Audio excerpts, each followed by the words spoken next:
Hello everyone, welcome back. हम पढ़ रहे थे क्वांटिटेटिव एप्टीट्यूड का बेसिक कोर्स और उसमें हमारा परसेंटेज चल रहा था, राइट।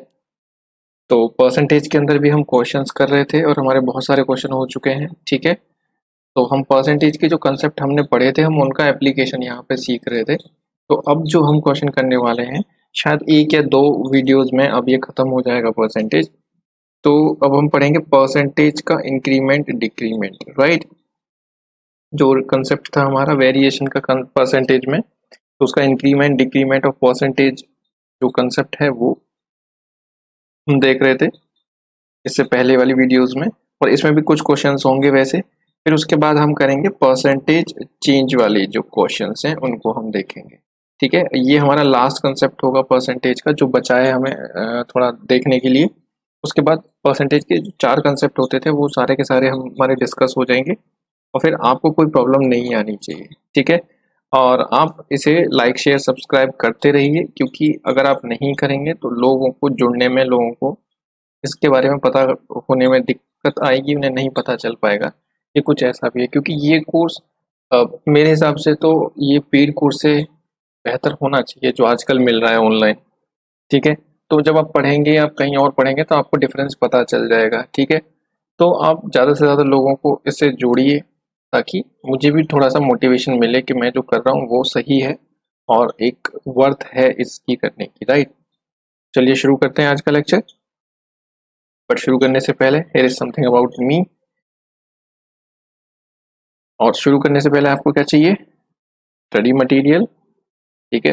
क्वेश्चन बैंक ज़रूर रखें अपने पास, कमांड अपने फंडामेंटल पर ज़रूर रखें, ठीक है। और ये सारे के सारे जो परसेंटेज के लेक्चर हैं वो आप एक बार गो थ्रू हो गए हों इससे पहले, ठीक है। क्योंकि ये सारे के सारे जो भी मेरे लेक्चर्स हैं, जो भी क्वेश्चंस हैं, वो एक रिफाइंड वे में मैंने लगाए हुए हैं कि एक छोटे कंसेप्ट के बाद एक उससे बड़ा कंसेप्ट आपको देखने को मिलेगा, राइट। तो ये कनेक्टेड है। आप चीज़ों को पीछे से पढ़ के आएंगे तो आपको इजीली चीज़ें समझ में आएंगी। तो मेरा जो चैप्टर शुरू करने का भी जो पैटर्न है वो भी यही है कि चीज़ों को एक प्रॉपर वे में मैंने सीक्वेंसली लगा के रखा हुआ है ताकि आपको सीखने में आसानी रहे चीज़ों को, राइट। एंड आपको एक पॉजिटिव माइंडसेट तो चाहिए ही चाहिए। आप कोई भी काम कर रहे हैं एक पॉजिटिव माइंडसेट ज़रूर होना चाहिए, ठीक है। और हंसते मुस्कुराते रहिए, ये सबसे ज़्यादा ज़रूरी चीज़ें है हमारी लाइफ में, राइट। तो लेट्स मूव। इस लेक्चर में हमको क्या देखने को मिलेगा? इस लेक्चर में हम इंक्रीमेंट डिक्रीमेंट ऑफ परसेंटेज का जो कंसेप्ट है उससे रिलेटेड कुछ क्वेश्चंस को देखेंगे, जो अच्छे क्वेश्चंस हैं, जो प्रीवियस ईयर एग्जाम में आए हुए हैं, राइट। जो काफ़ी देखे जाते हैं उस कंसेप्ट पे क्वेश्चन, वैसे क्वेश्चंस वो देखेंगे। फिर परसेंटेज चेंज से रिलेटेड क्वेश्चंस को हम देखेंगे इसमें, ठीक है। ये दोनों ही टाइप बहुत इंपॉर्टेंट है क्योंकि जो आपको क्वेश्चन एग्जाम में मिलेगा हो सकता है कि वो इसी वीडियो के आपको कोई टाइप का क्वेश्चन हो जो आपको वहां देखने को मिल जाए। तो आई होप वो आपके काम आएगा। कंसेप्ट को हम एप्लीकेशन करना सीख रहे हैं और इसमें भी वही सीखेंगे, ठीक है। और अपने मेथड को सिंपल और इजीएस्ट रखने की कोशिश करेंगे और कोशिश करेंगे कि हमारा कॉन्फिडेंस भी बढ़ता रहे धीरे धीरे, राइट। तो पहला क्वेश्चन देखते हैं। इसमें दिया हुआ है, if the income tax is increased by 19% due to this, the net income is decreased by 6%, then find out the rate of income tax. तो आपको इनकम टैक्स का रेट बताना है, ठीक है। और वो परसेंट में होता है, राइट। 10%, 20%, 30% ऑफ इनकम, वही तो होता है हमारा इनकम टैक्स, राइट। तो यहाँ पे हमें एक चीज समझनी होगी कि जो इनकम टैक्स का जो रिलेशन है, ठीक है, वो नेट इनकम के साथ क्या है। और ये नेट इनकम क्या होती है? इनकम अगर हमारी चीज है तो, ठीक है। तो देखो, जो हमारी इनकम होती है ना,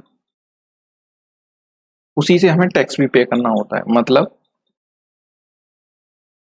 उसके अंदर इनकम टैक्स प्लस हमारी जो नेट इनकम होती है वो इंक्लूडेड रहती है, ठीक है। कि जो हमारी ओवरऑल इनकम होती है उसी के अंदर हमारा इनकम टैक्स भी इंक्लूडेड रहता है। वो हम अपनी जेब से पे करते हैं, उसको हम अलग से कंपनी से नहीं मिलता है, ठीक है। तो अब देखो, जो नेट इनकम है और इनकम टैक्स है उसका रिलेशन क्या है, ठीक है। तो ये जो नेट इनकम है और नेट जो इनकम टैक्स है हमारा और जो नेट इनकम का जो रिलेशन है वो इनवर्सली प्रोपोर्शनल है, ठीक है। इनवर्सली प्रोपोर्शनल का क्या मतलब है कि अगर मैं टैक्स को मैं इंक्रीज कर दूं तो मेरी जो नेट इनकम है वो कम हो जाएगी, और अगर मैं टैक्स को अगर मैं बढ़ा दूं तो मेरी नेट इनकम कम हो जाएगी, और अगर टैक्स को मैं कम कर देता हूं तो मेरी नेट इनकम बढ़ जाएगी। इसको एक छोटे से एग्जांपल से हम समझते हैं, ठीक है? क्योंकि अगर ये चीज समझ में आ गई तो आपको इजीली क्वेश्चन समझ में आ जाएगा, वरना ये क्वेश्चन काफी कॉम्प्लिकेसी दिमाग में डाल देता है। देखो, इनकम, इनकम टैक्स, और मैं यहाँ रख लेता हूँ कोई नेट इनकम, ठीक है? मैं मान लेता हूँ कि मैं 100 रुपये कमाता था या 200 कमाता था, 10 रुपये कमाता था, जो भी है, ठीक है? आप कोई भी एग्जाम्पल ले लो, ठीक है? और मान लो कि मैं उसमें से 10 रुपये टैक्स के पे करता हूँ, राइट? तो मेरी नेट इनकम कितनी होगी भाई? 90, राइट? अब क्या होता है कि मैं कमा तो मैं अभी भी 100 ही रुपये रहा हूँ, ठीक है? बट मेरे इनकम टैक्स में 2 रुपये की इंक्रीमेंट हो गई, ठीक है? गवर्नमेंट ने क्या किया, 2 रुपये मेरा इनकम टैक्स बढ़ा दिया, तो अब मैं इनकम टैक्स कितना पे करूंगा? 12। तो मेरी जो नेट इनकम है वो कितनी हो जाएगी भाई? 88। मतलब जितना मेरा टैक्स बढ़ा था, मेरी उतनी ही मेरी इनकम, जो नेट इनकम थी, वो कम हो गई। तो बस यही इनवर्सली प्रोपोर्शनल हम बता रहे थे कि इनकम टैक्स अगर मेरा इंक्रीज होगा तो मेरी जो नेट इनकम है वो डिक्रीज कर जाएगी, और उतने से ही डिक्रीज करेगी जितने से वो इंक्रीज किया है। अब समझ में आ रहा है ना आपको? मतलब 2 रुपये अगर मेरा टैक्स में बढ़ा है तो वो मैंने कहाँ से दिया? वो मेरी नेट इनकम में से कम हो गया ना, ठीक है? तो ये जो डिफरेंस रहेगा वो हमेशा क्या रहने वाला है? इक्वल। मतलब जो इनकम टैक्स का जो इंक्रीमेंट है वो नेट इनकम के डिक्रीमेंट के बराबर होगा, और अगर कम भी होता है इनकम टैक्स का, मतलब डिक्रीमेंट होता है इसमें 2 रुपये का, कम हो जाता, मान लो यहाँ पे हो जाता है अब 8 रुपये हो जाता है, ठीक है? तो यहाँ पे मेरा 92 हो जाता है ना नेट इनकम। तो अगर यहाँ मेरे 2 रुपये कम हो रहे थे तो मेरा जो नेट इनकम था वो 2 रुपये से बढ़ जा रहा था, राइट? तो आई होप आपको ये चीज समझ में आ गई होगी। अब इस क्वेश्चन को देखते हैं, ठीक है? तो वो कह रहा है कि इनकम टैक्स को अगर मैं 19% बढ़ा देता हूँ, ठीक है? मतलब जो भी मेरा मान लो इनकम टैक्स आईटी था, ठीक है? इनकम टैक्स जो पुराना था वो आईटी था, मैं उसका 19% बढ़ा दूंगा, ठीक है? तो वो कह रहा है कि जो नेट इनकम का है वो डिक्रीज होता है 6% से, ठीक है?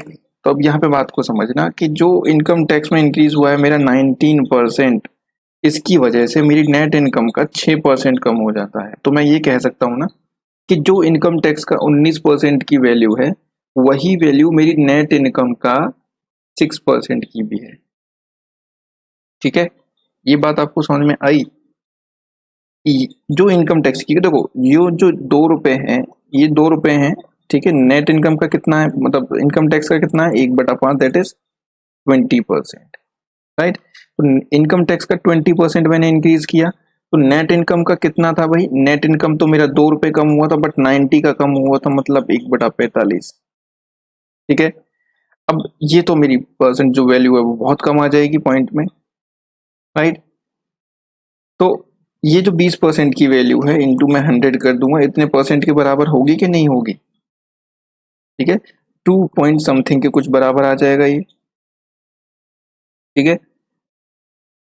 तो ये जो इनकम टैक्स का जो 20% था वो नेट इनकम के 2 पॉइंट समथिंग परसेंटेज के बराबर हो गया। तो ऐसे ही इस क्वेश्चन में बोला हुआ है, बस इसमें दे रखी है, तो हमें यहाँ पे ये चीज को समझना है कि इनकम टैक्स का जो 19% है वो नेट इनकम के 6% के बराबर होगा। तो इनकम टैक्स, ठीक है, अपॉन नेट इनकम, ठीक है, ये कितना हो जाएगा? मैं इसको अब कर लेता हूँ थोड़ा सा सॉल्व, राइट? तो ये आ गया मेरा रेशियो, इनकम टैक्स का नेट इनकम का आपको रेशियो मिल गया। तो देखो, इन जो मेरा इनकम टैक्स है वो कितना है? 6 रुपये। मेरी जो नेट इनकम है वो 19, ठीक है? तो मेरा टोटल इनकम कितनी होगी? 25 रुपये हो गई कि नहीं हो गई? अब आपको बताना है टैक्स रेट। तो टैक्स रेट क्या होता है? इनकम टैक्स का जो रेट होता है, अगर मैं इसका परसेंटेज में निकालना चाहूँ तो ये कैसे निकलेगा? तो जो टैक्स आप पे कर रहे हैं अपॉन इनकम जो है आपकी टोटल, इंटू कर देंगे 100। मतलब आप 6 रुपये पे कर रहे थे, आपकी जो नेट इनकम थी 25, इंटू कर देंगे आप 100, तो ये कितना आ जाएगा? 4। तो आंसर आ जाएगा हमारा 24%, राइट? तो आपको ये चीज समझ में आई होगी कि इसको क्वेश्चन को करना कैसे है। ये क्वेश्चन बहुत इजी सा है, बहुत सिंपल सा क्वेश्चन है, बस कंफ्यूजन पैदा हो जाती है कभी कभी इस चीज़ को समझने की वजह से, और ये एग्जाम में नहीं हो पाता, और ये कम से कम 3 से 4 बार ये क्वेश्चन आया हुआ है। ठीक है, तो नेक्स्ट क्वेश्चन देखते हैं। सेम ऐसा ही क्वेश्चन है।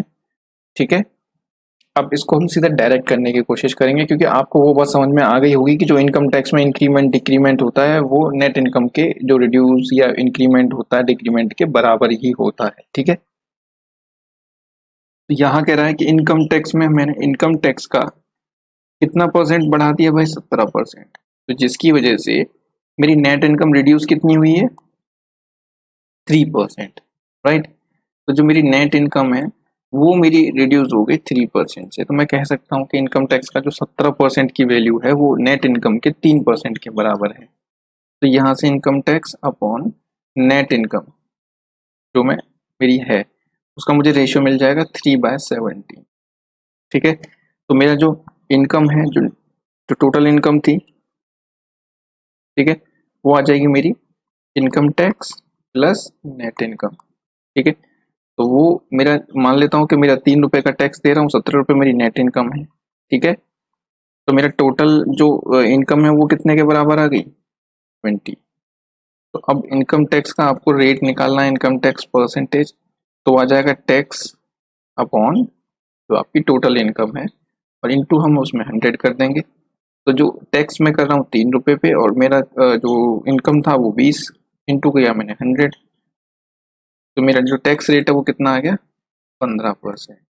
तो आई होप अब आप कहीं नहीं अटकेंगे इस टाइप के क्वेश्चंस में, अब ये इजीली हो जाएंगे। राइट, अब है नेक्स्ट क्वेश्चन। ठीक है, तो इसी को बोलते हैं, ये अब आ गया परसेंटेज चेंज वाले जितने भी क्वेश्चन। यहाँ से आप चाहो तो एक टाइप मेंशन कर लेना, ये होता है परसेंटेज चेंज।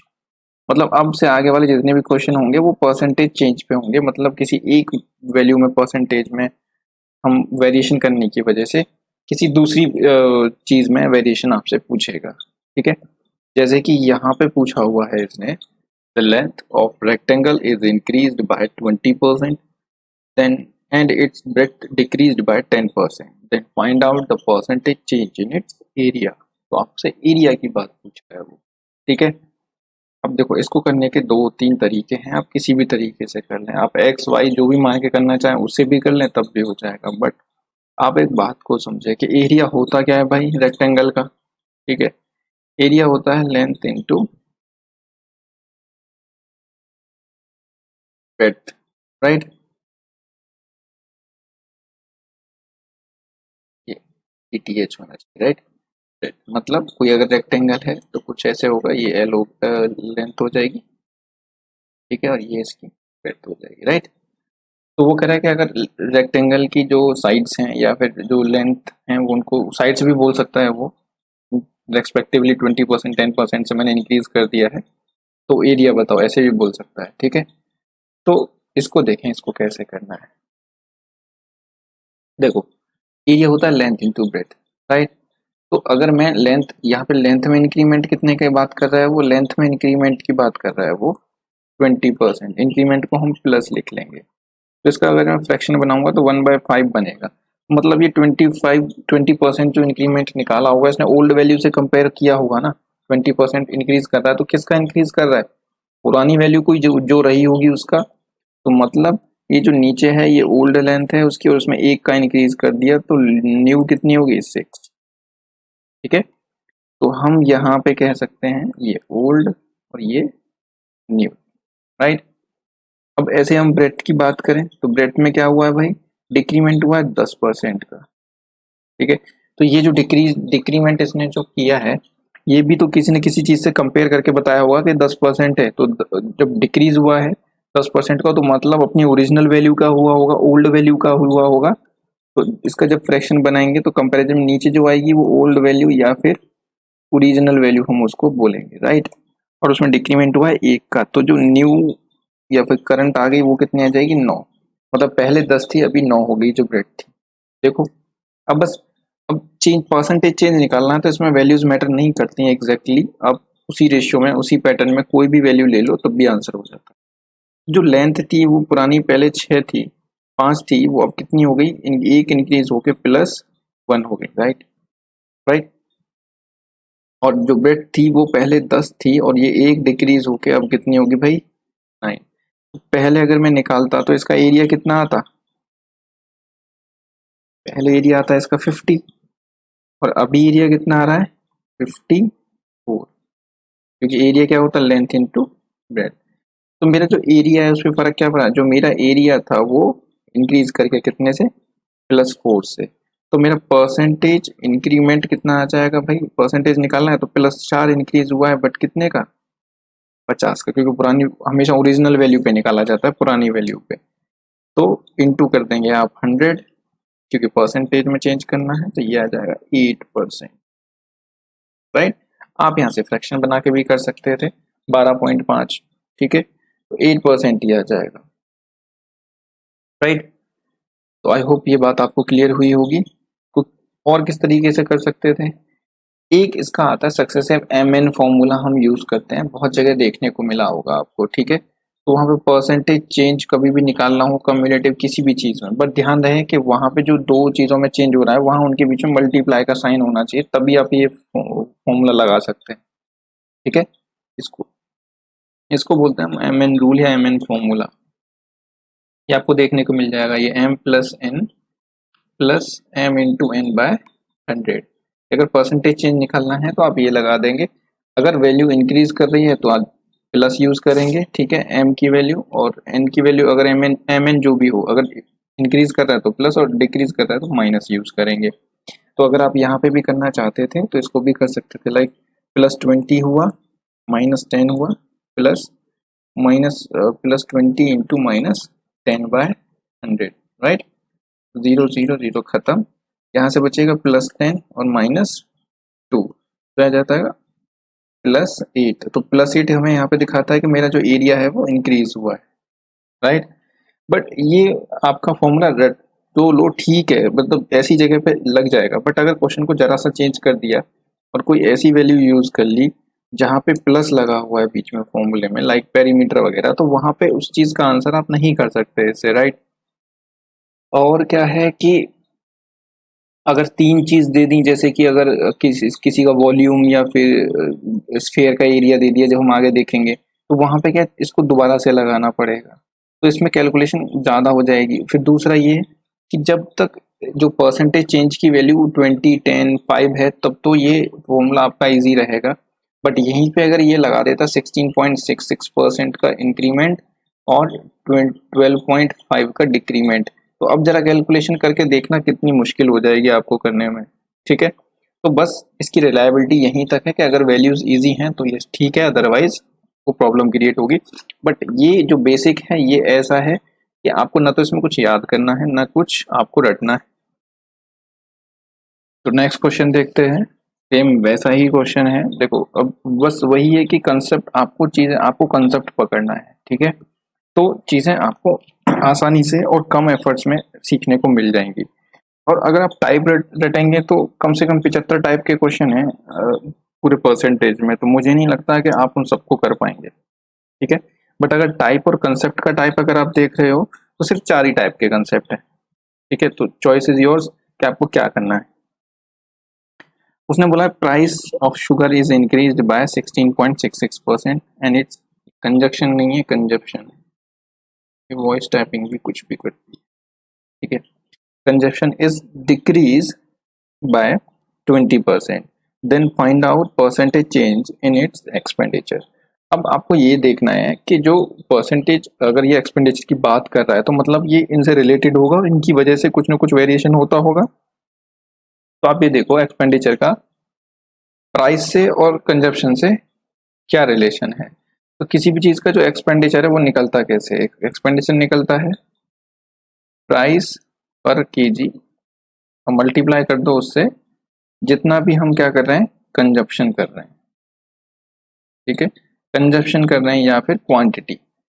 राइट, ये रिलेशन होता है हमारा एक्सपेंडिचर का, और मैंने शायद ये परसेंटेज में आपको बताया भी है प्रॉपर्टीज में कि जो इनके वेरिएशंस के बारे में, ठीक है। तो आपने अगर वो उस चीज वीडियो को ध्यान से देखा होगा तो आपको ये चीज समझ में आ रही होगी। राइट, तो बस यहीं पे देखो एक्सपेंडिचर इज इक्वल टू होता है प्राइस इनटू क्वांटिटी, अब यहाँ पे उसने अपनी जो जो प्राइस को इंक्रीज किया 16.66% या 67% भी बोल सकता है, या फिर वो बोल सकता है 16/3%, तब भी एक ही बात है, ठीक है। अब इसका जो फ्रैक्शन आपने परसेंटेज में पढ़ा है कि इसको हम बोलते हैं 1/6, ठीक है। अब ये जो 16.66% है उसने किसी चीज से तो कैलकुलेट करके निकाला होगा, मतलब किसी न किसी से कंपेयर करके निकाला होगा, क्योंकि परसेंटेज बनता ही हमारा कंपैरिजन से है। तो जो 6 है मतलब ये क्या है, हमारी ओल्ड वैल्यू है या फिर ओरिजिनल वैल्यू है। ये जो 6 यूनिट हमारे रहे होंगे वो ओल्ड रहे होंगे, और उसका हमने एक इंक्रीज कर दिया, मतलब ये इंक्रीज है तो हम प्लस लगा लेते हैं। तो जो न्यू है या फिर करंट है वो कितना हो जाएगा, 7 प्राइस।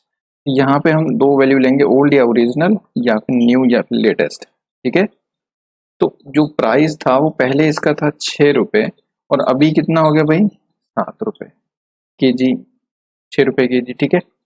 क्वांटिटी पे क्या फर्क पड़ा कि जो क्वांटिटी थी वो डिक्रीज कर दी गई हमारी 20% से, तो -20%, तो ये होगा -1/5, राइट। तो पहले जो नीचे क्या रही होगी, ओल्ड या ओरिजिनल वैल्यू, और ऊपर डिक्रीमेंट है हमारा, इंक्रीमेंट डिक्रीमेंट जो भी ऊपर होता है, ठीक है। तो न्यू वैल्यू कितनी आ जाएगी, या लेटेस्ट ये आ जाएगी, क्योंकि डिक्रीमेंट हुआ है तो अब ये 4 किलो खाता है, मतलब पहले अगर ये 5 किलो खाता था तो अभी जो एक डिक्रीमेंट होकर कितने का आ गया हमारा, 4, ठीक है। इसमें एक का इंक्रीमेंट हुआ था, इसमें डिक्रीमेंट हो गया, राइट। तो अगर यही कैलकुलेशन रहती तो पहले हमारा जो खर्चा कितना होता, 30 रुपीज का, ठीक है, और अभी कितने का है, 28 रुपीज का। तो हमारा जो एक्सपेंडिचर है भाई उस पर क्या फर्क पड़ रहा है, इसके पे जो एक्सपेंडिचर है वो 2 रुपए से वो डिक्रीज हो रहा है। तो आपको क्या निकालना है, परसेंटेज डिक्रीमेंट।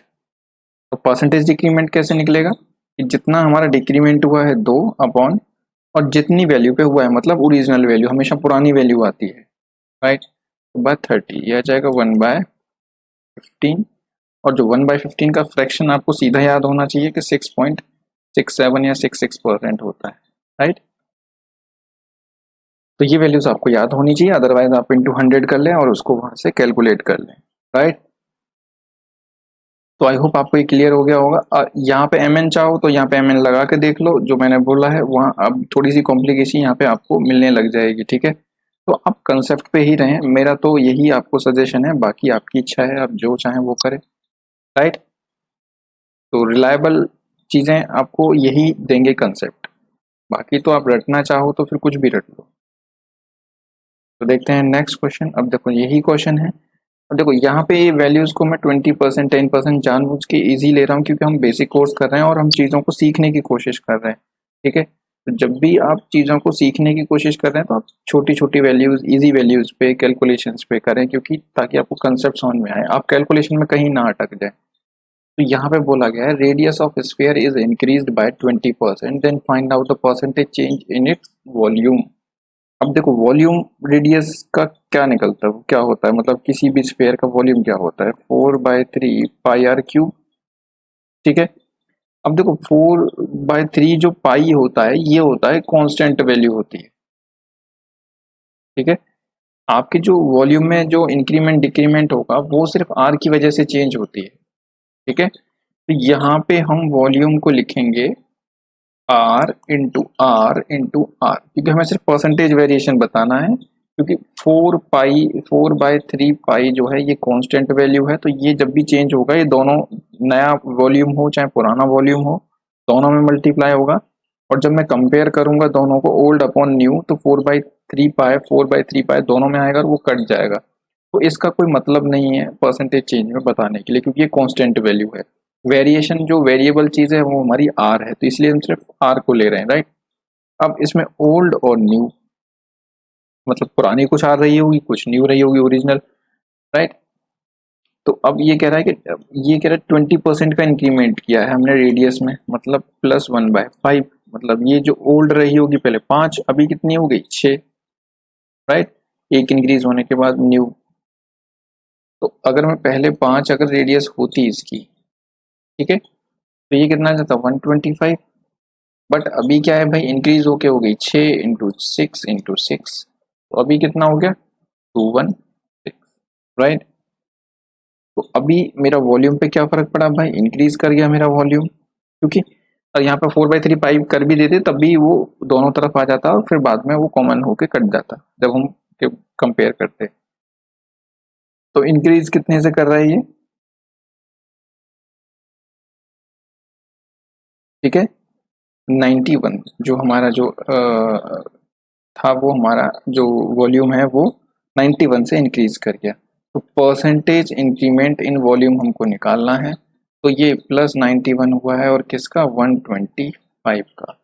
तो इसको परसेंटेज में करना है, आप इंटू 100 कर दो, ठीक है ये 5 हो जाएगा, ये 4 बार कट जाएगा, ठीक है तो 436/5 यहाँ काटेंगे इसको 735, 72.8% का हमारा क्या हुआ है, इंक्रीमेंट हुआ है, ठीक है। अब देखो परसेंटेज का अगर आपको आंसर देना हो ऐसे ही बिना कैलकुलेट किए, और क्योंकि आंसर में कहीं 72.8 तो होगा ही, और आंसर अगर आपके दूर दूर दे रखे हैं तो आप कैलकुलेट करके भी दे सकते हो, ठीक है कैसे, क्योंकि 125 जो है वो 100% की वैल्यू है, मतलब ओरिजिनल वैल्यू है, राइट। तो अगर 50% की वैल्यू कितनी होगी, 125 का आधा हो जाएगा, तो वो कितना हो जाएगा, 100 का आधा 50, 25 का 12.5 मतलब 62.5, और ऊपर वैल्यू है हमारी 91, तो लगभग लगभग 100 की वैल्यू आपके, ठीक है। तो और 10% की वैल्यू कितनी हो जाएगी, 12.5, ठीक है। यहाँ से मैं कितनी वैल्यू और निकाल दूँ, लगभग लगभग 25 वैल्यू और ऐड हो जाएगी, तो इसमें 20% तो और ऐड हो जाएगा, मतलब आपका जो आंसर होगा वो 70% से थोड़ा सा ज़्यादा होगा। तो आप कोई एक ऐसा ऑप्शन देख लें जो 70 से थोड़ा सा ज़्यादा हो, और अगर एक ही ऑप्शन ऐसा है तभी आप करें, मतलब ऑप्शन काफ़ी दूर दूर होने चाहिए, अगर बहुत नियर बाय है लाइक 72.8 है, एक 72.5 है, एक 71.3 है, तब आप इस टेक्निक को यूज़ ना करें, ठीक है। फिर आपको टाइम लग जाएगा, फिर तो आप डिवाइड करके करते हैं, बट अगर एक ऑप्शन 62 है, एक 72.8 है, एक 92 है, एक 64 है, और ऐसे ऑप्शन दे रखे हैं तो आप इजीली नो डाउट आप कंपैरिजन बेस से चले जाएं तो आपको शायद 2 सेकंड में ही आंसर मिल जाएगा। बट ये जो परसेंटेज कैलकुलेशन का मेथड है ये हम सिंप्लीफिकेशन और जब डीआई करेंगे तब ज़्यादा देखेंगे, ठीक है। चलते हैं अभी नेक्स्ट क्वेश्चन पे। वैसा ही क्वेश्चन है, बस यहाँ पे फिर से लैंग्वेज चेंज कर दी है उसने, ठीक है।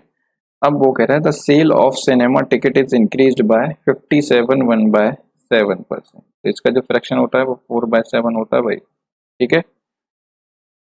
And price of the ticket also increase by 16/3%, तो इसकी जगह वो 16.67 भी दे सकता था, तो ये जो फ्रैक्शन होता है ये होता है 1/6 का। Then find out the percentage change in its total revenue generated by the cinema.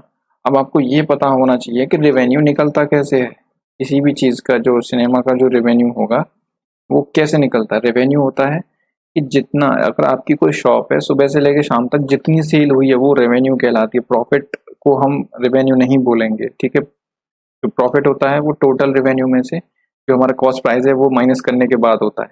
तो रेवेन्यू होता है जितना भी हमने सेल किया सुबह से लेकर शाम तक, उसमें प्रॉफिट हो या लॉस हो वो मैटर नहीं करता है, जितने पैसे हमारे पास आए वो रेवेन्यू होता है। तो सिनेमा का रेवेन्यू कैसे निकलेगा, मतलब नंबर ऑफ जो टिकट्स होंगी उसमें मैं मल्टीप्लाई कर दूंगा प्राइस पर टिकट से, तो उसके प्राइस से मल्टीप्लाई कर दूंगा, ठीक है। तो पहले कुछ ओल्ड या ओरिजिनल रेवेन्यू रहता होगा और अभी चेंज की वजह से कुछ न्यू भी है, ठीक है। तो मैंने फ्रैक्शन आपको पहले ही बता दिया है कि पहले अगर 4/7 है मतलब जो 7 है ये ओरिजिनल रहा होगा, इसमें इंक्रीमेंट हुआ है तो +4 होगा, इसमें भी इंक्रीमेंट हुआ तो ये +1 होगा। तो ये ओरिजिनल पहले 6 था, मतलब जो प्राइस था वो 6 रुपये था एक टिकट का, और अभी एक इंक्रीज होने के बाद कितना हो गया 7 रुपये। और जो पहले नंबर ऑफ टिकट्स थे वो पहले 7 काउंट होते थे, सेल होते थे, और अभी क्या है 4 का इंक्रीमेंट हो गया, तो अभी कितने होते हैं भाई 11, ओके, जो टिकट्स हैं वो सेल होते हैं। तो पहले हमारा कितना रहा होगा रेवेन्यू, पहले 42 रुपीज़ का रेवेन्यू आता था और अभी कितना आता है 77 रुपीज़ का। तो रेवेन्यू क्या हुआ है भाई मेरा, इंक्रीज हुआ है, कितने से इंक्रीज हुआ है, तो ये हुआ है हमारा ₹35 से। ठीक है, तो परसेंटेज इंक्रीमेंट इन रेवेन्यू आपको बताना है, तो जितने का इंक्रीमेंट हुआ है वो अपॉन जो ओरिजिनल वैल्यू है, जो ओल्ड वैल्यू है, अपॉन 42। ठीक है, तो ये आ जाएगा 5/6। ठीक है, अब 5/6 को मैंने आपको चेंज करना बताया था परसेंटेज में, कैसे करते हैं, कैसे करते हैं, या तो आप कर दो 5 इंटू 1/6 की वैल्यू में मल्टीप्लाई कर दो। ठीक है, या फिर आप क्या करो, इसको 1 माइनस 1/6 में लिख सकता हूँ इजीली। ठीक है, ये भी मैंने आपको कन्वर्जन बताया था। नहीं आपको याद आ रहा है तो अब इसकी जो बेसिक वाली वीडियो है वो जाके देख लो, वहां पे मैंने कन्वर्जन में आपको ये सब बातें बताई हुई हैं कि कैसे सब्ट्रैक्शन हम करेंगे। तो 1 को मैं लिख सकता हूँ 100% और 1/6 16.67। ठीक है, तो जो आपका जो आंसर हो जाएगा सब्ट्रैक्ट होने के बाद ये आ जाएगा 87.33%। ठीक है, या फिर आप क्या करो 5 इंटू कर दो 16.67% या 66%, उससे भी आपको ये मिल जाएगा, क्योंकि दोनों ही तरीके सही हैं, बट सब्ट्रैक्शन वाला ज़्यादा इजी है, राइट। तो अब यहाँ पे देखो, अब इसमें आप mn लगा के देखना, हो तो ये mn से जाएगा, बट आप इसको बिना कैलकुलेटर के जरा करके बताना, तब पता चलेगा। ठीक है, और अगर mn से करो तो आप परसेंटेज ना लगा के आप फ्रैक्शन से कर लेना, तो ज़्यादा इजी हो जाएगा। बट फिर भी आपके लिए समस्या तो फिर भी क्रिएट होनी ही होनी है, तो मैं तो सजेस्ट ही करूंगा कि आप उसे ना करो, आप इसी मेथड से रहें तो ज़्यादा इजी होगा। तो नेक्स्ट क्वेश्चन में दिया हुआ है, Oliver works for 60 hours per week and earn 2800 rupees as wages. If his per hour wages increased by 40% and the duration of the work reduced by this, the percentage change in his net earning। देखो जो earning होगी इसकी, जो net earning होगी, देखो आप ही देखो earning depend किस पे करती है, अर्निंग डिपेंड करती है इसके टोटल वर्क पे। ठीक है, मैंने शायद जब आपको परसेंटेज का जो कंसेप्ट वाला जो चैप्टर कराया लेक्चर है, उसमें मैंने वेरिएशन में आपको बताया हुआ है कुछ वर्क का और टाइम का। ठीक है, टोटल वर्क इनटू जो टोटल वर्किंग आवर्स मल्टीप्लाई कर दो वेजेस पर आवर, जितना वो 1 घंटे में अपना चार्ज करता है। लाइक वो अगर 10 रुपये घंटे करता है तो 10 घंटे काम करता है तो 100 रुपये हो गए, राइट। तो अब देखो मैंने बताया ना, पहले भी एक क्वेश्चन ऐसा आया था जिसमें क्या होता है कि हमारा जो डेटा होता है वो अनरिलायबल, मतलब उसकी ज़रूरत नहीं है, एक्स्ट्रा डेटा दिया होता है। अगर इसमें बच्चा क्या करेगा, इसको करने का तरीका वो क्या करेगा, कुछ नॉर्मल है कि भाई 60 घंटे में वो कमा रहा है 2800 रुपये। ठीक है, तो वहाँ से 1 घंटे के चार्जेस निकालोगे 2800 बटा 60 करके। ठीक है, फिर आप क्या करोगे कि उसमें 40% का जो उसके जो पर घंटे का जो चार्जेस था, आप उसमें कर दोगे इंक्रीमेंट, कितने का, 40% का। ठीक है, और फिर क्या करोगे आप 60 आवर्स थे उसको आप 1/6 से कम कर दोगे, मतलब 50 घंटे कर दोगे, फिर उसकी कर दोगे मल्टीप्लाई, तो ऐसे भी आंसर आ जाएगा, फिर उसका कंपेयर करोगे, राइट। तो आप खुद ही समझ लो कि आप क्या करने वाले। पहली बात तो ये आपको कैलकुलेशन ही बहुत भारी पड़ जाएगी यहाँ पे, राइट। फिर उसमें 40% का इंक्रीमेंट करना, 140% की वैल्यू निकालना, फिर उसमें 50 से मल्टीप्लाई करना, फिर उसको फिर से कंपेयर करना पुरानी वैल्यू से। ठीक है, तो आप देखो यहाँ पे क्या हमें सच में ज़रूरत थी इस चीज़ की, तो देखते हैं। ओल्ड अर्निंग कुछ रही होगी, जब परसेंटेज पूछ रहा है ना, तो परसेंटेज में कभी भी ओरिजिनल वैल्यू की आपको ज़रूरत है ही नहीं। ठीक है, आप बिना ओरिजिनल वैल्यू के भी काम करेंगे तब भी हो जाएंगे, मतलब यूनिट्स पे, क्योंकि जो परसेंटेज है वो हमेशा सेम रहती है। और मैं आपको पहले ही बता चुका हूँ कि जो परसेंटेज है वो क्या है, हम इसमें 100 मान लेते हैं, किसी ओरिजिनल जो चीज़ होती है उसको हमेशा 100 मान लेते हैं। फिर आप कहीं पे भी जाओ उसकी वैल्यू हमेशा सेम रहती है। लाइक अगर मैंने बोल दिया आपका 70% मार्क्स है, तो मुझे बताने की ज़रूरत नहीं है कि 70% में कितना मार्क है। अब मैं ये एज्यूम कर लूँगा कि जो भी रहा होगा उसका 100%, अगर 1000 रहा होगा तो आपके 700 मार्क्स होंगे, अगर 2000 रहा होगा तो आपके 1400 मार्क्स होंगे। तो 70% की वैल्यू आपकी हमेशा सेम रहने वाली है। ठीक है, ऐसे ही यहाँ पे तो देखो वेजेस 40% का अगर मैं फ्रैक्शन करूँ तो वो होता है भाई कितना, 1/5 होता है, तो 2/5 हो जाएगा 40 का। मतलब ये ओल्ड वैल्यू रही होगी कि मतलब जो उसके वेजेस पर आवर वेजेस पहले 5 रहे होंगे, तो अभी कितने हैं 7, प्लस 2 से इंक्रीज कर गया। और वर्किंग आवर्स की अगर मैं बात करूं, जो उसके वर्क आवर्स थे वो 1/6 से रिड्यूस हो जाएंगे। मतलब तो पहले वो 6 घंटे काम करता था, अब 1 घंटा काम करेगा, तो जो न्यू जो है वो क्या है 5 आवर्स काम करता है। बस बस ये आप यहाँ पे लगा दो, आपको कुछ करने की जरूरत नहीं है, आपको आंसर मिल जाएगा। तो जो वर्किंग आवर्स थे पहले कितने थे भाई, 6। ठीक है, तो अभी जो न्यू जो लेटेस्ट है वो कितना है, 5। इसमें से एक कम हो गया। और जो वेजेस थे उसके पहले 5 थे और अभी कितने हैं भाई, 7। ये हो गया +2। तो अर्निंग पहले कितनी थी, 30 रुपीज की होती थी और अभी कितने की होती है, 35 रुपीज की। तो बस उसने यही तो पूछा है परसेंटेज चेंज इन नेट अर्निंग। तो परसेंटेज चेंज तो मैं 10 रुपये पे मतलब बता सकता हूँ और 50 रुपये पे बता सकता हूँ उसी रेशियो में। तो +5 का इंक्रीमेंट हुआ है, तो +5 का इंक्रीमेंट हुआ है। अब तुझे आप हमें क्या बताना है, परसेंटेज चेंज इंक्रीमेंट ही बताना है कि कितना इंक्रीमेंट हुआ परसेंटेज में। तो +5 हुआ है 30 पे, दैट इज 1/6।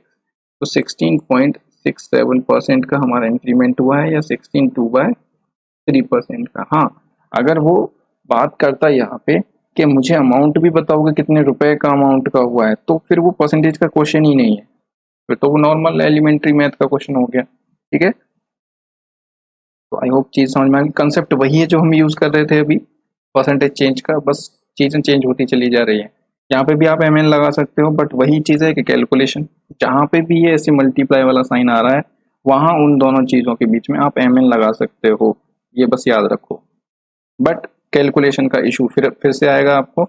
अगर आप कैलकुलेशन से ठीक हो, मतलब आप मैनेज कर सकते हो उसके साथ, तो आप mn भी लगा सकते हो। Next, the price of sugar increased by 20%, then by how much percent its consumption should decrease so that there will be no effect on expenditure। अभी तक हम क्या कर रहे थे कि वो बता रहा था कि 20% का इंक्रीमेंट हुआ तो उसके कंजप्शन में कुछ डिक्रीज हो गया, तो हमें एक्सपेंडिचर पे बताना था क्या फर्क पड़ा। अब यहाँ उसने दे दिया है कि एक्सपेंडिचर पे कोई फर्क नहीं पड़ा है, आपको ये बताना है कि कंजप्शन पे मैं कितना कम ज्यादा करूँ। ठीक है, तो आपका रिलेशन तो वही रहने वाला है कि जो एक्सपेंडिचर है वो डिपेंड किस पे करता है, प्राइस पे इनटू उसकी क्वांटिटी पे। क्वांटिटी ही हमारा क्या होती है, कंजप्शन भी बोलते हैं इसको। ठीक है, तो 20% का मतलब क्या है, पहले मैं इसको जो हमने सीखा है उसी तरीके से बता रहा हूँ, फिर इसका एक दूसरा शॉर्टकट भी है। 1/5, तो ये ओल्ड रहा होगा और ये इंक्रीज हुआ है तो अभी नया 6। ठीक है, तो ये ओल्ड ये न्यू, जो आपने सीखा है उसी से करना है, तो कैसे करेंगे। तो प्राइस पहले 5 था भाई और अभी इंक्रीज होके हो गया 6। ठीक है, और वो कह रहा है कि जो मेरा एक्सपेंडिचर है भाई वो उस पर कोई इफेक्ट नहीं पड़ना चाहिए, मतलब जो एक्सपेंडिचर यहाँ था वही एक्सपेंडिचर यहाँ पे होगा। अब कोई भी एक्सपेंडिचर आप ले लो, ठीक है, मैटर नहीं करता, 100 ले लो, 50 ले लो, 500 ले लो, सबसे आंसर आ जाएगा। बट हमें चाहिए अपना आंसर कम से कम कैलकुलेशन में। तो कभी भी ऐसा करना हो, जिनके लिए आप ले रहे हो उनका एलसीएम ले लो, मतलब 5 और 6 का एलसीएम दैट इज 30, क्योंकि हमें दोनों से डिवाइड करना पड़ेगा क्वांटिटी निकालने के लिए। इसलिए मैंने मान लिया लेट, ये हमने भाई लेट किया है। कोई पूछे कि कहाँ से आया, लेट किया है हमने, मतलब अपनी तरफ से कुछ भी माना है। आप भी कुछ मान सकते हो, आप 60 मान लो तब भी आंसर सेम आएगा, आप 120 मानोगे तब भी सेम आएगा। ठीक है, तो 30 रुपये एक्सपेंडिचर पहले होता था 30 का ही, अब वो आप कह रहा है कि उस पर कोई इफेक्ट नहीं है। तो पहले अगर 30 रुपये का एक्सपेंडिचर था और 5 रुपये पर केजी का प्राइस था, तो कितने क्वांटिटी कितनी रही होगी मेरी, मतलब वो 6 किलो, 6 केजीज या फिर 6 यूनिट्स जो शुगर के वो कंज्यूम करता होगा। और अब नया प्राइस क्या है, 6, तो जो नई क्वांटिटी कितनी आ जाएगी, मतलब अब डेफिनेटली अगर आपका एक्सपेंडिचर सेम है और आपका अगर शुगर का प्राइस बढ़ रहा है, तो डेफिनेटली अगर आपको अपना खर्चा सेम रखना है तो आपको अब शुगर कम खाना होगा, मतलब चीनी आपको कम खानी पड़ेगी, तभी आपका खर्चा सेम रहेगा। ठीक है, तो ये हो जाएगा -1। ठीक है, तो मेरा जो क्वांटिटी पे इफेक्ट क्या हुआ, मेरी क्वांटिटी पे जो परसेंटेज डिक्रीमेंट हुआ है, और वो हुआ है कितने का, 1 का कितने पे, 6 पे। तो मैं बोलूँगा डिक्रीमेंट कर देंगे 6.66% या 67% का क्वांटिटी में, तो जो मेरा एक्सपेंडिचर है वो सेम रहेगा। राइट, देखो जो क्वांटिटिव एप्टीट्यूड है ना, वो आपका डेली लाइफ का मैथ है। ठीक है, ये कोई साइंस वाला मैथ नहीं है, इसको बोलते हैं डेली लाइफ मैथ। तो इसमें जो क्वेश्चंस होते हैं वो डेली लाइफ के जो ऑपरेशंस होते हैं वहीं से रिलेटेड क्वेश्चन होते हैं। तो आप अगर इंटरेस्ट लेना चाहें बनाना चाहें इस वाले मैथ में, तो आप इन चीज़ों को ज़रा डेली इमेजिन करके देखें कि आपके साथ ऐसा हो रहा है, आप ऐसा कर रहे हो, तो आप क्या करोगे, आप कैसे करोगे। तो वहाँ से आपको चीज़ों को थोड़ा कंसेप्ट को रिलेट करने में और दिमाग में रखने में ये आपको आसानी होगी और अच्छे से समझ में आ जाएंगी चीज़ें, ठीक है। अब ये कंडीशन नॉर्मली हमारे घर में होती है, तो बस आपको ये सोचना है कि अगर मुझे एक्सपेंडिचर को सेम रखना है तो होगा क्या। तो डेफिनेटली मुझे क्वांटिटी कम करनी पड़ेगी, और वो कैसे कम करनी पड़ेगी हम यहाँ से सीख सकते हैं, ठीक है। अब इसका दूसरा तरीका, क्योंकि ऐसे करेंगे तो हो जाएगा थोड़ा सा लेंथी, अब इससे बहुत छोटा सा तरीका हमारे पास है, ठीक है। वो क्या है कि आप मान लो कि आपके पास 100 रुपए होते थे, ठीक है, और आप 100 रुपए की चीनी लेके आते थे कुछ, राइट। तो जो भी चीनी आती थी नहीं पता, आप 100 रुपये उठाते थे, जाते थे, चीनी लेके आ जाते थे। फिर जब आप नेक्स्ट टाइम चीनी लेने गए तो आपको पता चला, आपने बोला 100 रुपए की चीनी थी, तो उसने बोला नहीं भैया अब तो चीनी जो आप 100 रुपए के थे लेके जाते थे उस पर 20% प्राइस बढ़ गया, वो चीनी उतनी ही चीनी आपको 120 रुपए की मिलेगी, ठीक है। पहले अगर मान लो 100 रुपए की 1 किलो चीनी आती थी, तो अब आपको 1 किलो चीनी लेने के लिए 120 रुपए पे करने पड़ेंगे, नहीं करने पड़ेंगे, राइट। तो ये आपको कंफर्म हो गया। बट अब आपके पास 100 रुपए के अलावा तो रुपए है नहीं, क्योंकि आपको 20 रुपए देने पड़ेंगे। तो आपने दुकान वाले को बोला भैया मुझे तो 100 की ही चीनी चाहिए, आप मुझे क्या करो 100 रुपए की चीनी ही कम मतलब चीनी दो। तो अब वो क्या करेगा दुकान वाला, अब वो ऐसा तो है नहीं कि आपको एक 100 रुपए में 120 रुपए की चीनी देगा। वो क्या करेगा उसमें से 20 रुपए की चीनी को कर लेगा कम, ठीक है। तो आपकी क्वांटिटी होगी कम, क्योंकि हमें तो अपना जो एक्सपेंडिचर है वो सेम रखना है ना, जो हम 100 रुपए पहले खर्च करते थे वही मुझे अब करना है 100 रुपए। तो मुझे अब 20 रुपए की चीनी कम मिलेगी। तो अगर मैं परसेंटेज डिक्रीमेंट इन क्वांटिटी बोलूँ तो मुझे 20 रुपए की चीनी कम मिलेगी, और कितने रुपए पे, अब यहाँ पे आपको प्राइस क्या लगेगा, न्यू वाला, तो मतलब 120, ये आ जाएगा 1/6, दैट इज -16.67% की जो डिक्रीमेंट है कंजप्शन में वो क्वांटिटी में आपके हो जाएगी। और ये जो 6 होती है ये भाई ओरिजिनल क्वांटिटी होती है, पहले अगर 6 आती थी तो अब आपको एक कम मिलेगी बस, ठीक है। ये क्वांटिटी का रेशियो जो होता है वो प्राइस के रेशियो से उल्टा होता है, क्योंकि प्राइस अगर आप न्यू ले रहे हो तो क्वांटिटी आपको पुरानी मिलेगी, राइट। ऐसा होता है इसमें। तो आई होप आपको समझ में आ गया होगा अच्छे से, और देखेंगे नेक्स्ट क्वेश्चन भी दे रखे हैं ऐसे, तो उनमें और अच्छे से देखेंगे। ये मैंने बस समझाया आपको, पुरानी चीज़ से मैंने इस क्वेश्चन को रिलेट किया है। अगर आपको ये भी नहीं आता है तो आप ऐसे तो कर ही सकते हो, क्योंकि ये तो हमने सीखा है। नेक्स्ट सेम क्वेश्चन है, तो अब यहाँ पे बस डिक्रीज हुआ है, तो यहाँ पे क्या हुआ 30% से डिक्रीज हुआ है। तो करेक्ट, अब देखो किसी चीज़ का प्राइस बढ़ गया, आपने 100 रुपए में जितना आप खर्च करते थे उसका प्राइस क्या हुआ, कम हो गया, हम वो चीज़ 70 रुपए में मिल रही है। तो अब आप क्या, आप तो पैसे वाले हो, आपको क्या है, आपको खर्च पैसे तो उतने ही उड़ाने हैं। तो आप क्या करोगे, आप बोलोगे भैया 100 की चीनी दे दो। तो फिर वो क्या करेगा, आपको आपको क्वांटिटी ज़्यादा मिलेगी, और मतलब आपको क्या करना पड़ेगा, आप ज़्यादा खाना पड़ेगा चीनी को, ठीक है। तो पहले समझते हो शॉर्ट वाले मेथड से कि आप अगर 100 रुपये अगर मान लो आप लेके जाते थे खर्चे के लिए, ये आपका एक्सपेंडिचर था, राइट। तो अब जब आप लेने गए तो उसने बोला भैया अब तो जो आपकी जो चीनी आप जितनी 100 रुपये में लेके जाते थे अब तो वो 70 रुपये में मिल जाती है, तो जो नया प्राइस है उसका 70 रुपये है। तो अभी जो आपका जो एक्सपेंडिचर है वो 70 रुपये हो जाना चाहिए प्राइस के अकॉर्डिंग। तो बट आपने बोला नहीं भैया मुझे तो 100 रुपये की ही चीनी, तो मुझे कोई पैसा नहीं बचाना है। तो वो आपको क्या करेगा, 100 रुपये का आपको एक्सपेंडिचर बनाने के लिए आपको 30 रुपये की चीनी ज़्यादा दे देगा, ठीक है। तो जो आपका जो एक्सपेंडिचर है वो क्या हो जाएगा, इंक्रीज कर जाएगा। तो परसेंटेज इंक्रीमेंट इन कंजप्शन, क्योंकि आप क्वांटिटी भी तो मिलेगी आपको ज़्यादा, तो +30 हुआ है कितने पे, 70 पे, तो 3/7। तो 3/7 कितना हो जाएगा भाई, 1/7 कितना होता है 14, 2/7, उसमें 3 से मल्टीप्लाई कर दो, ठीक है। तो 42 6/7% आ जाएगा इंक्रीमेंट, आपका आंसर हो गया। तो आई होप आपको समझ में आया होगा। और नहीं तो आप पहले जैसे कर लो कि जो उसका टोटल एक्सपेंडिचर था वो किस पे डिपेंड करता है, प्राइस पे और क्वांटिटी पे। तो 30% है तो 3/10 हो जाएगा इसका सीधा सा फ्रैक्शन, मतलब पहले प्राइस इसका 10 था और अभी कितना हो जाएगा 13। क्वांटिटी आप कुछ भी ले लो, तो इन दोनों का एलसीएम ले लो, 130 130, तो ये पहले आ जाएगी 13 क्वांटिटी, अब कितनी है 10, ठीक है। सॉरी जो प्राइस है वो डिक्रीज हुआ है तो यहाँ पे 7 आएगा, ना कि ये हमने इंक्रीज कर दिया। डिक्रीज हुआ है तो -3, ये 7 आ जाएगा। तो यहाँ पे हम 70 एक्सपेंडिचर लेंगे, इन दोनों का एलसीएम, ये ओल्ड हो जाएगा, ये न्यू हो जाएगा अगर आप पुराने तरीके से करना चाहते हैं तो। ये 7 10 इंक्रीज कर गया 3 से 3/7, ऐसे भी आंसर मिल जाएगा आपको। बट ये आप बिना पेन पेपर छुए भी बात कर सकते हैं, ठीक है। तो आई होप ये आपको क्लियर हुआ होगा। नेक्स्ट, अब इसमें थोड़ा सा चेंजेस नहीं किया है, ठीक है। The price of sugar is decreased bye 30%, by how much percent in consumption should its consumption should decrease so that the expenditure will decrease by only 10%। ठीक है, डिक्रीज नहीं हो सकता है, ये गलती से लिखा हुआ है, क्योंकि जो प्राइस अगर डिक्रीज हुआ है, हाँ, तो जो एक्सपेंडिचर है वो भी डिक्रीज होगा, बस हमें 10% से डिक्रीज करना है, ज़्यादा डिक्रीज नहीं करना है, ठीक है। कंजप्शन को बढ़ाना पड़ेगा, इतना बढ़ाना है कि बस 10% हमारा एक्सपेंडिचर भी डिक्रीज कर जाए, राइट। अभी तक हम क्या कर रहे थे कि जो एक्सपेंडिचर था उसमें कोई चेंज नहीं कर रहे थे, ठीक है। अब क्या कर रहे हैं, अब हम खर्च तो कर रहे हैं बट थोड़ा सा कम खर्च कर रहे हैं। तो पहले देखते हैं उसको हम जनरल मेथड से कैसे कर सकते हैं, मतलब डेली में यूज करके। 100 रुपये मान लो पहले आप खर्च करते थे एक्सपेंडिचर, ठीक है।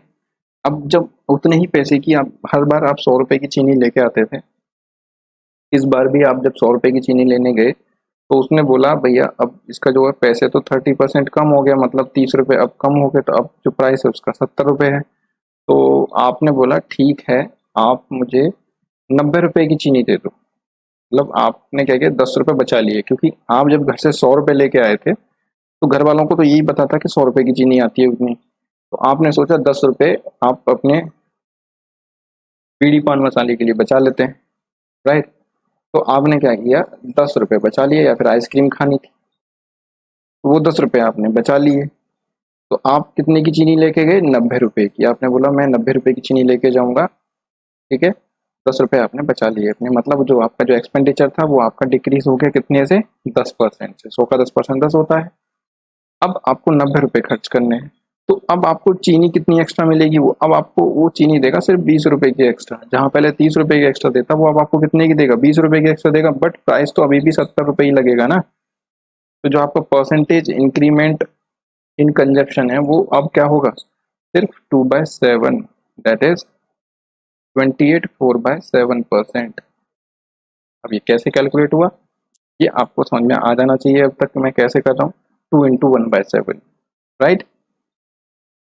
तो चीज़ क्लियर हुई आपको, और नहीं हुई तो फिर इसको भी आप वैसे ही कर सकते हो जैसे आपने नॉर्मली पहले सीखा था। जैसे कि आप हम क्या कर रहे थे, expenditure is equal to price into quantity, new और ओल्ड कर रहे थे। तो पहले अगर 30% करूँ तो 3/7, ये डिक्रीज हुआ है तो -3/10, तो मतलब पहले प्राइस 10 था अभी 7 हो गया, राइट।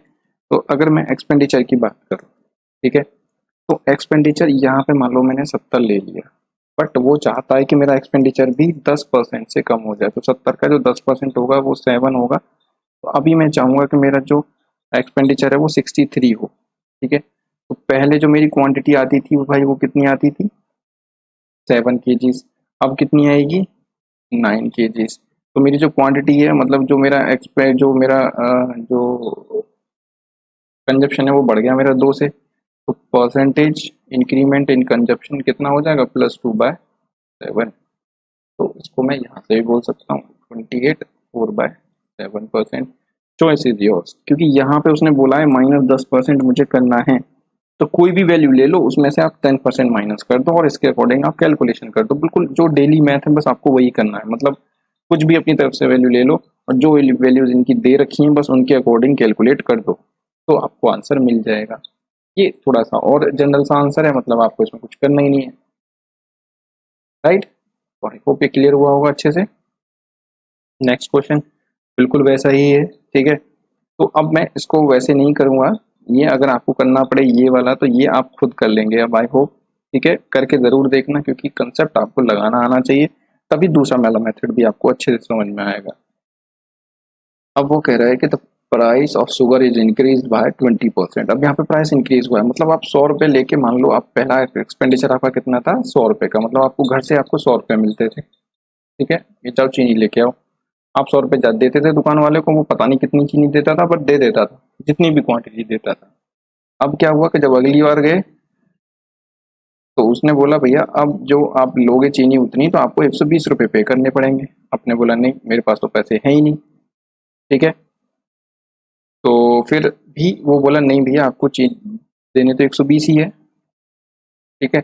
आपने बोला अच्छा, अपना आपने अपनी जेब चेक करी, क्योंकि आपके पास सिर्फ 100 ही रुपये थे, फिर भी आपने अपनी जेब चेक की कि शायद कहीं कुछ पड़ा हो 20 रुपये तो मैं दे दूं इसको। तो आपने देखा आपकी जेब से आपको 5 रुपये और मिल गए, मतलब 100 का 5% 5 होता है।